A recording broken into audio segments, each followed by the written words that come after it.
presidente Jair Bolsonaro afirmou nesta terça-feira que uma equipe do governo brasileiro deve visitar a fábrica da vacina Sputnik V, na Rússia, em breve. Haverá uma última reunião amanhã para detalhar a viagem e a inspeção. Nas últimas semanas, o governo realizou uma série de reuniões com representantes do governo russo. Jair Bolsonaro também afirmou a possibilidade de o Brasil fabricar a vacina russa diretamente. Ele conversou hoje com o presidente da Rússia, Vladimir Putin, por telefone no Palácio do Planalto. O Brasil já tem mais de 25 milhões de doses de vacinas contra a Covid-19 administradas. O país ultrapassou a marca nas últimas 24 horas. O número equivale a mais de 19 milhões de pessoas que receberam a primeira dose em todo o território nacional e as mais de 5 restantes a administração da segunda dose. Isso significa que 9,4% dos brasileiros já receberam ao menos uma dose da vacina contra a Covid-19. Esse é o nosso primeiro tema desta terça-feira. Vamos a Brasília. José Maria Trindade, você acompanhou aí todas essas negociações ao longo do dia de hoje, né, Zé? E esse telefonema importante do presidente Bolsonaro ao presidente da Rússia, Vladimir Putin, né, Zé? Boa noite. Pois é, muito boa noite, Vitor. Boa noite, compadre Augusto. Boa noite, Fiuza. Boa noite, Ana. Boa noite a todos. Olha, Vitor, é uma mudança de postura do governo. Eu já mostrei aqui que havia mesmo esta tendência do presidente Jair Bolsonaro e do governo em geral. E hoje ficou configurado ali uma mudança, inclusive, de prática. Em vez de uma posse coletiva, como sempre, né? E ali pessoas sem máscara e até o próprio presidente que tira a máscara quando discursa, claro, né? E isso poderia provocar imagens e falação. Ele preferiu dar a posse aos novos ministros através de solenidades separadas, isoladas, né? E a ênfase do governo agora em vacinas. A gente vê, por exemplo, o novo ministro de Relações Exteriores, o embaixador Carlos Alberto França, falando que a política internacional agora é a diplomacia da vacina, né? Falou muito claramente. E até o ministro da Economia, Paulo Guedes, fez gestões ao FMI para que o Brasil possa fazer aquisição de vacinas e defender uma vacinação global. Ele, o ministro Paulo Guedes, considera que esta é a saída para a possibilidade de investimentos internacionais, de investimentos globais, ou seja, a saída seria a vacina. E, por último, o presidente Jair Bolsonaro. É a primeira vez que o presidente Jair Bolsonaro toma pessoalmente a liderança e a postura de ir em busca de vacina. E ele ligou, então, para o presidente Vladimir Putin e fez gestões, né? Definiu ali que o governo brasileiro vai visitar a fábrica da Sputnik V, né? Que ainda mantém uma certa desconfiança e não foi aprovada pela Anvisa.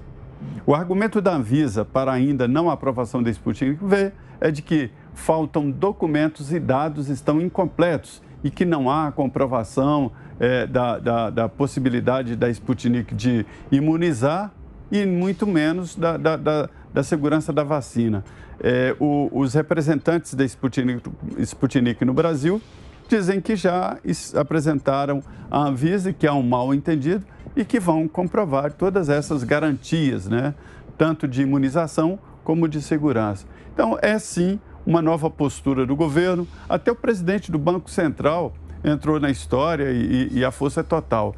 Só para informação, o governo reservou 20 bilhões de reais e isso está no orçamento, foi aprovado, exatamente para a compra de vacinas.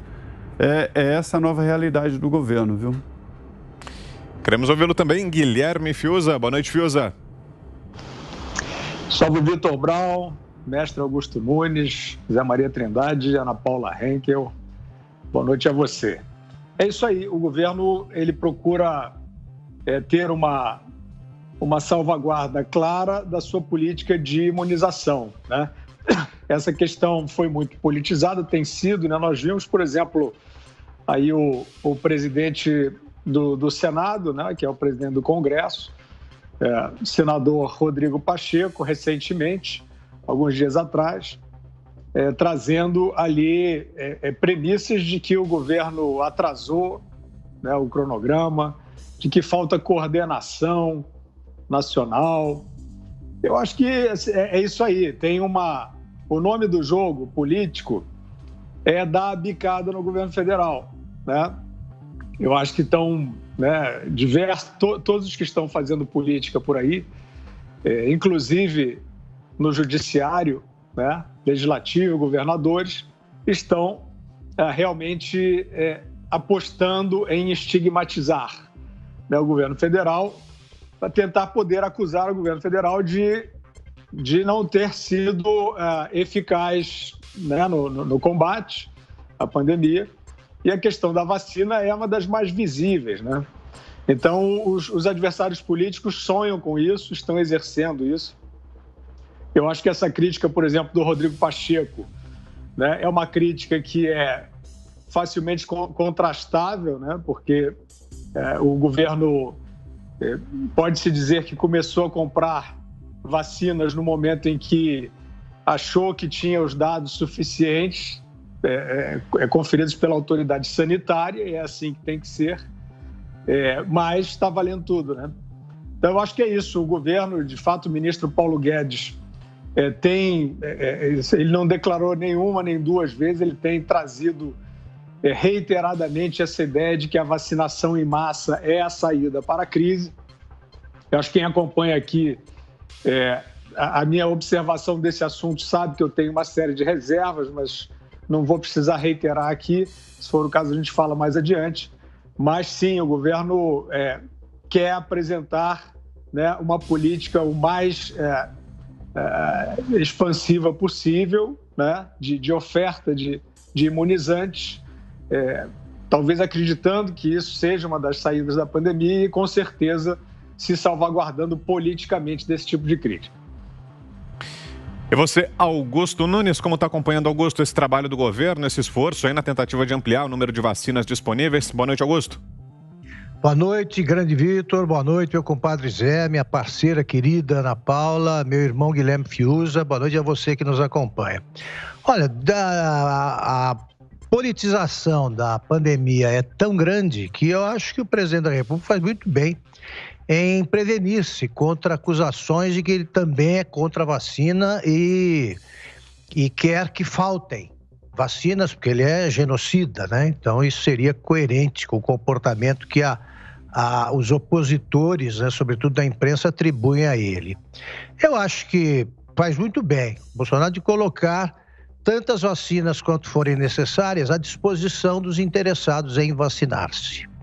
Porque a imprensa já prevê, vai faltar vacina, não tem vacina, não pode deixar faltar, até porque o Programa Nacional de Imunização tem condições de imunizar a cada dia, que é raro no mundo, mais de 1 milhão de brasileiros. Deve fazer crescer o número de vacinações para neutralizar esse tipo de suspeita esperta, né? Para ser gentil, para usar uma palavra branda. Porque a palavra certa seria bem pior.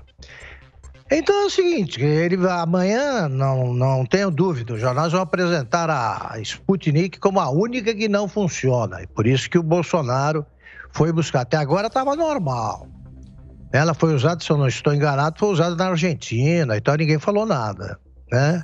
Nenhum jornal publicou nenhuma notícia alarmista. Agora, eles também vão duvidar disso. Mas essa é a sina do presidente no que depende da imprensa. Ele deve mesmo fazer isso, neutralizar essas acusações oportunistas e garantir o ritmo da vacinação. Daqui a pouco as vacinas estarão sendo produzidas aí pelo Butantan e pelo Instituto, tá me escapando, pela Fiocruz. E ninguém vai poder falar pelo menos isso. Os jornalistas de Negrotério vão arrumar outras acusações, né, ao presidente. Mas tudo bem, né, vai neutralizando e segue o barco. Eu acho que pelos resultados observados no mundo, a fórmula que mais funciona é a que combina vacinação em massa, distanciamento social, medidas preventivas.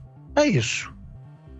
Né? Acho que é essa forma que o Brasil deve perseguir. Os governadores, não sei se a gente vai tocar no assunto, ainda não vi na pauta, se a gente vai falar sobre os resultados observados em São Paulo, mas está aí. O lockdown decretado pelo Estado, pela fase emergencial, né, mais que vermelha, o resultado foi o recorde no número de mortes por Covid-19, infelizmente, registrado ontem, na segunda-feira. Então é isso que conseguiu o lockdown enlouquecido, né, que começou em 15 de março, em 22 de março eles já prorrogaram para 11 de abril, deu no que deu. Bom, sobre esse trabalho aí da busca por mais vacinas, Ana Paula Henkel, queremos ouvi-la também. Ana, boa tarde. Boa tarde, Vitor, Zé, Fiuza, Mestre Augusto, nossa audiência maravilhosa. É interessante esse ponto aí que o Augusto mencionou em relação aos números de São Paulo, porque, Augusto, aqui nos Estados Unidos, o Texas continua sendo um mistério aí para os entendedores, né, para os que gritam tanto ciência, ciência, ciência. O Texas continua sendo um mistério, porque no dia 2 de março o Estado levantou todas as restrições, a obrigatoriedade do uso de máscaras, não tem mais lockdown, escolas abertas, parques, os restaurantes e estabelecimentos comerciais estão com a sua capacidade praticamente normal.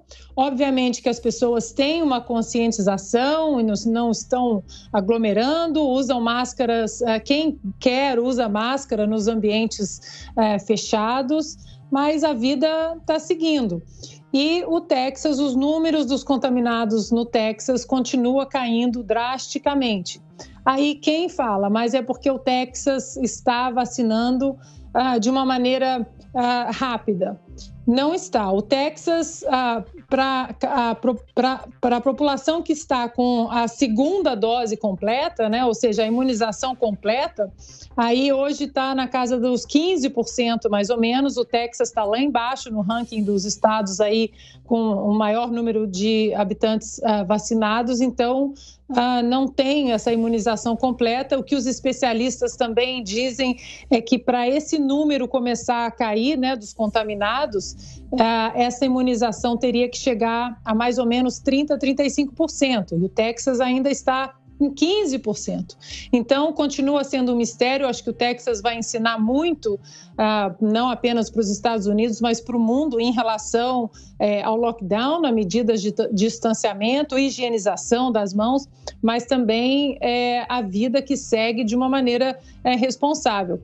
O próprio Dr. Fauci, Vitor, né, que é o cabeça aqui do CDC, do órgão responsável pela saúde no Departamento de Saúde dos Estados Unidos, hoje ele foi pego de surpresa numa entrevista quando exatamente o repórter perguntou para ele sobre o Texas, por que o Texas está indo contra todas o que as pessoas imaginavam, né, estão imaginando há um ano, que tem que trancar todo mundo em casa, porque senão o vírus vai contaminar de uma maneira fatídica. E nem ele soube responder, Vitor. Ele ali tropeçou nas palavras e disse, vamos aguardar, não sei. Então, a verdade, Vitor, é que todos precisam ter humildade de saber, de seguir a ciência, o que realmente é sabido até aqui com a ciência, né? E também de admitir que tem muita coisa que a gente vai aprender ainda sobre esse vírus.